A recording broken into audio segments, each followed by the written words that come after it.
Hello and welcome to the Wine Educate podcast, where we explore WSET education, study tips, and practical advice for wine enthusiasts and professionals. This is episode 18. We are continuing our structural components of wine, and we are on to tannin this week. So, Oxford Companion to Wine states that tannins are polyphenolic compounds found in grape skins, seeds, and stems, contributing to astringency and structure in wine. Your WSET textbook says tannin is a structural component of red wines that creates a drying sensation in the mouth. Perception on the palate. Okay, tannin is difficult to define. I think out of all the compounds, it's the one that I'm, I end up making like weird faces and telling strange stories to try to get my point across with tannin. The deal with tannin is you really just need to experience it for yourself to understand how it feels, because you cannot smell it or taste it. It really is felt. So this is one of the things that's maybe on the mouth feels aroma wheel. I know that's a thing. It's out there as something that is felt. So what does it feel like on the palate?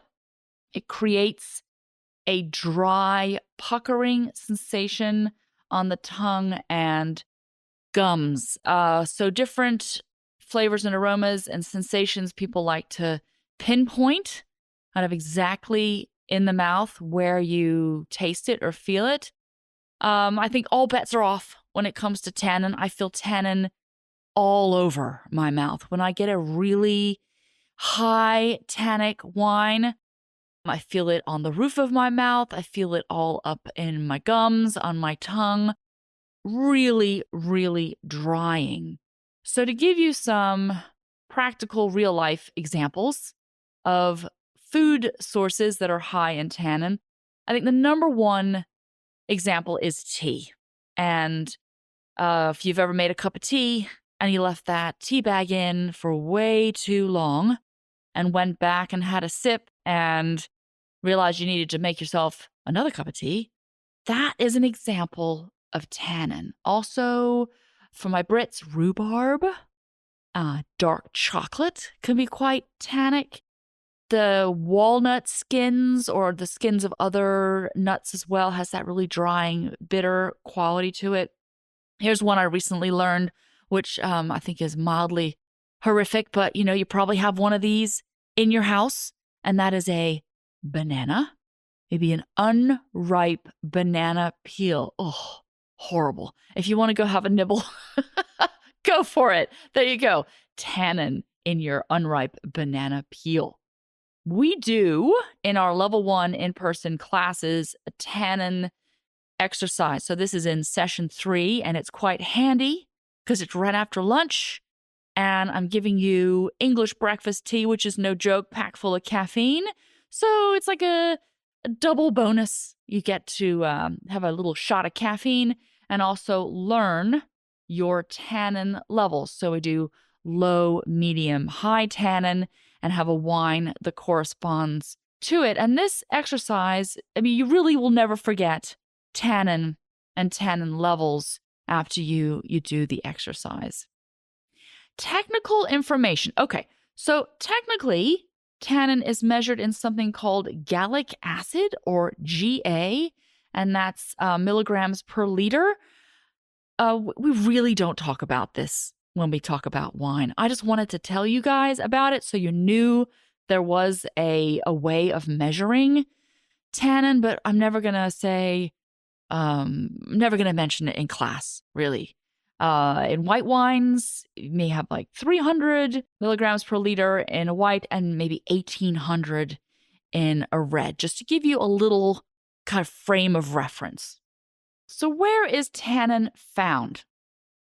It is found in the skins, in the seeds, and in the stems. But it's really the skins that are the principal source of tannin for wine. And it's kind of neat because it's held in the fairly tough cells in the outer layer of the skin. So you really gotta work to extract these tannins. On the converse side of this, if the skins are treated too roughly or pressed too hard, too many of these tannins are released, are ruptured, and then you get too much extraction.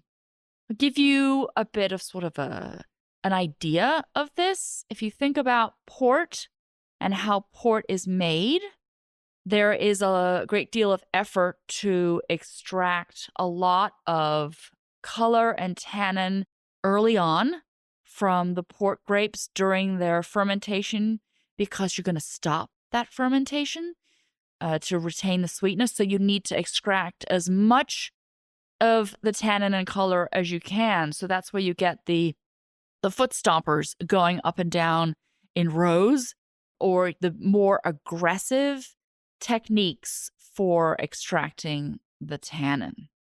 All right, so I will address the elephant in the room, and by that I mean tannin and white wines. Okay, so you probably have noticed that your SAT, when it comes to talking about a white wine, we just don't talk about tannin. We don't mention it. And this is also very evident when you get to your level 3 tasting exam, because there is an extra point for when you taste the red wine and one missing for the white wine, and that's because of tannin, right? And you say, well, Joanne, what about orange wines? So I'm going to talk about orange wines. It's really not something that's discussed too much in the WSET curriculum, but I will say in our everyday wine lives, it's kind of a big deal right now. It's pretty popular. People like orange wines. They like to talk about them. So I'll just address it a little bit. First of all, orange wines are not made from oranges. However, there are some wines made from oranges. Confusing, I know. But that's not what we're talking about. We're talking about white wines behaving like red wines during the fermentation process, meaning that you did not remove them from their skins, that you were actually fermenting the white grape must with its skins. So there are some tannins in the skin, and it's going to pick up on a little bit of those tannins. So your orange wines will have a little bit of tannin to them, okay? The amount of tannin has a lot to do, or mostly to do, with the grape variety and the winemaking technique. So some grapes are just naturally higher or lower in tannin. So I think you probably can guess some grapes that are high in tannin, maybe Nebbiolo, right? Used to make Barolo and Barbaresco. Good old Cabernet Sauvignon, right? It's a bit of a whopper, high in tannin. Grapes that are low in tannin, Pinot Noir and Gamay. Winemaking techniques. Okay. The fermentation has a lot to do with how much tannin you extract from the grape skins. Also, during fermentation, you could choose to ferment with the stems, and the stems also do have the tannin, so that could add to it. To be careful, make sure that they're ripe. That's a whole other topic. Say you're doing a whole bunch fermentation, either carbonic maceration or semi-carbonic, you are going to have less extraction from the skin, so less tannin. If you're doing traditional fermentation, so you're crushing the skins and then fermenting, it depends on how you do your cap management, meaning how much you push those skins around and get them in contact with the fermenting juice in the form of pump overs and punch downs. Also, how long you're leaving the must or fermented juice on the skins themselves. So the longer you leave them, the more tannin and color they're going to extract. As the fermentation progresses, you're going to have warmer temperatures and you're going to have more alcohol. Higher temperatures and alcohol both contribute to greater extraction of tannin in the skin. So that's another factor. If you may be dealing with a really high tannic grape, maybe be careful about the temperature the fermentation gets to, and monitor that alcohol as it increases. These are all winemaking decisions, right? And then we have oak. And oak is interesting because oak gives tannin and it softens tannin. It does sort of both things. So you can get tannins in the final wine that are from the oak to a much lesser extent as you would get from the tannins from the skin, but you can. And that's why you have people tasting sometimes and they say, well, I get the oak tannin. And you think, what are they talking about? Anyway, yes, you can get a little bit of tannin from the oak, but the oak is also letting in a little bit of oxygen, right? And that oxygen helps to soften up the tannins to make it easier to drink it and enjoy it. All right.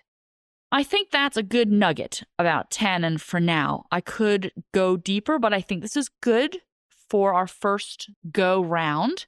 But I'll leave you with a few other sort of notable things to think about when it comes to tannin, and in particular, in tasting tannin. So when you have that first red wine of the day, you are going to notice the tannin. And I see this without fail, every class I do, when we get to that first red wine, no matter what the tannin level is, everyone wants to put it as high. And it is understandable because it is your first one of the day. But just be mindful of that it's just because your mouth is like, whoop, there's the tannin, and it may not necessarily be high.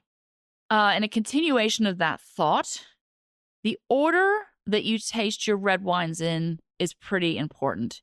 If you start off your tasting with a very tannic red wine, say your Nebbiolo, and then you follow it with a wine that is lower in tannin, like a Pinot Noir, well, you just stomped all over that Pinot, right? It's just not the best order to go in. You need to go from the lighter tannic wines and then move up the scale into the higher tannin.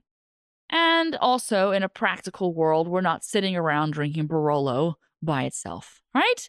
These wines, particularly the wines higher in tannin, are really meant to go with food. They need to be enjoyed with food. So don't try a wine like this in isolation and write it off because it wasn't meant to be drunk in isolation. It was meant to be enjoyed with your food, right? Okay, great. Well, that is tannin. And next week, we're going to do alcohol. So until next week, I hope you all have a wonderful week.